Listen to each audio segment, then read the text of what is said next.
Malappuram 1969 June 16 Malappuram ജില്ല രൂപീകൃതമായി. കേരളത്തിൽ ഏറ്റവും കൂടുതൽ ജനസംഖ്യയുള്ള ജില്ല മലപ്പുറമാണ്. മുസ്ലിം പള്ളികളുടെ നഗരം എന്നറിയപ്പെടുന്നത് പൊന്നാനിയാണ്. എഴുത്തച്ഛൻ്റെ ജന്മസ്ഥലമായ തുഞ്ചൻ പറമ്പ് മലപ്പുറം ജില്ലയിലാണ്. ലോകത്തിലെ തന്നെ ഏറ്റവും പഴക്കമേറിയ തേക്ക് നിലമ്പൂർ മ്യൂസിയത്തിലാണ് സംരക്ഷിക്കപ്പെടുന്നത്. ബിയ്യും കായൽ മലപ്പുറത്തെ പ്രധാന കായലാണ്. പൂന്താനം നമ്പൂതിരിയുടെ ഇല്ലം സ്ഥിതി ചെയ്യുന്നത് കീഴാറ്റൂർ മലപ്പുറം ജില്ലയിലെ പെരിന്തൽമണ്ണയ്ക്കടുത്താണ്. വള്ളുവനാടൻ രാജവംശത്തിൻ്റെ ഭാഗമായിരുന്ന വള്ളുവനാട് നഗരം ഇപ്പോഴത്തെ അങ്ങാടിപ്പുറമാണ്. പെരുമ്പടപ്പ് സ്വരൂപം എന്നറിയപ്പെടുന്ന കൊച്ചി രാജവംശത്തിൻ്റെ ആസ്ഥാനം പൊന്നാനി താലൂക്കിലെ പെരുമ്പടപ്പാണ്. കഥകളിയിൽ വെട്ടത്തു സമ്പ്രദായം കൊണ്ടുവന്ന വെട്ടത്തു തമ്പുരാൻ മലപ്പുറം ജില്ലക്കാരനാണ്. ഭാരതപ്പുഴ പൊന്നാനിയിൽ വെച്ചാണ് അറബിക്കടലിൽ പതിക്കുന്നത്. സാമൂതിരിയുടെ തലവനായിരുന്ന കുഞ്ഞാലി മരക്കാരുടെ പ്രധാന താവളമായിരുന്നു പൊന്നാനി. മാമാങ്കം നടന്നിരുന്നത് തിരുനാവായയിലാണ്. AD 829 ആദ്യ മാമാങ്കം നടന്നത്.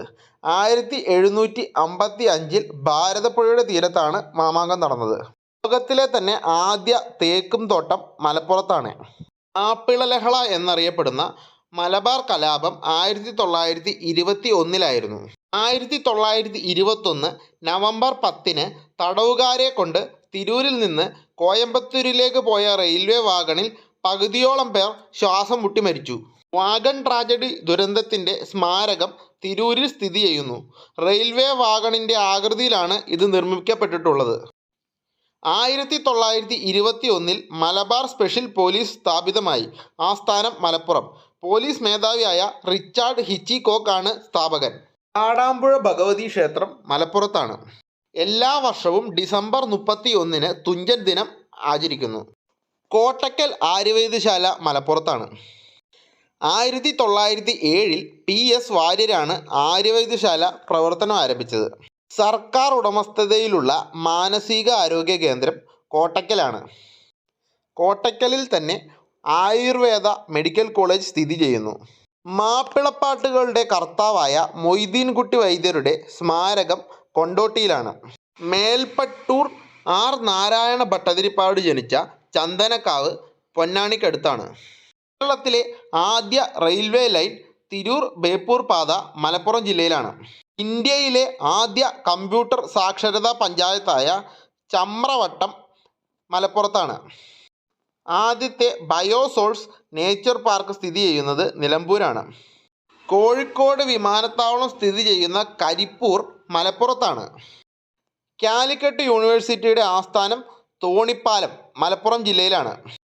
എണ്ണത്തിലും ശതമാനത്തിലും മുസ്ലിങ്ങൾ അധികമുള്ള ജില്ല മലപ്പുറമാണ്. മാമാങ്കത്തിന് ചാവേറുകളെ അയച്ചിരുന്നത് വള്ളുപ്പ കോന്നതിരിയാണ്. മലബാർ സ്പെഷ്യൽ പോലീസിൻ്റെ ആസ്ഥാനം മുട്ടിക്കുളത്താണ്. മലബാർ കലാപം നടന്നത് ഏറനാട്, വെള്ളനാട് എന്നീ താലൂക്കുകൾ കേന്ദ്രീകരിച്ചാണ്. EMS നമ്പൂതിരിപ്പാട് ജനിച്ചത് പെരിന്തൽമണ്ണയ്ക്കടുത്തുള്ള ഏലകുളം മനയിലാണ്. കോട്ടക്കലിൻ്റെ പഴയ പേര് വെങ്കടക്കോട്ട എന്നാണ്. ഭാരതപ്പുഴ, കടലുണ്ടിപ്പുഴ, പാലിയാർ, തൂതപ്പുഴ എന്നിവ പ്രധാന നദികളാണ്. മൊയ്തീൻകുട്ടി ബദരീങ്ങളുടെ സ്മാരകം കൊണ്ടോട്ടിയിലാണ്. റാപ്പിഡ് ആക്ഷൻ ഫോഴ്സിൻ്റെ ആസ്ഥാനം മലപ്പുറത്താണ്. ഗുഹകളിൽ താമസിക്കുന്ന ആദിവാസി വിഭാഗത്തിൽപ്പെട്ട ചോല നായ്ക്കർ അരുളായി വില്ലേജിലാണ്. കശുവണ്ടി ഗവേഷണ കേന്ദ്രം ആനക്കാഴുത്താണ്. കേളപ്പൻ മെമ്മോറിയൽ അഗ്രികൾച്ചറൽ കോളേജ് തവന്നൂറാണ്. ഏറ്റവും അധികം വെറ്റില ഉൽപ്പാദനം മലപ്പുറം ജില്ലയിലാണ്. ഏറ്റവും അധികം കോലാടുകളുള്ള ജില്ല മലപ്പുറമാണ്. ആദ്യ സമ്പൂർണ്ണ ശുചിത്വ പഞ്ചായത്ത് പോത്തുകാലാണ്. പൊന്നാനിയാണ് മലപ്പുറം ജില്ലയിലെ ആദ്യ തുറമുഖം. വള്ളത്തോൾ നാരായണ മേനോൻ ജനിച്ചത് പൊന്നാനിക്കടുത്ത് ദേശമംഗലത്താണ്.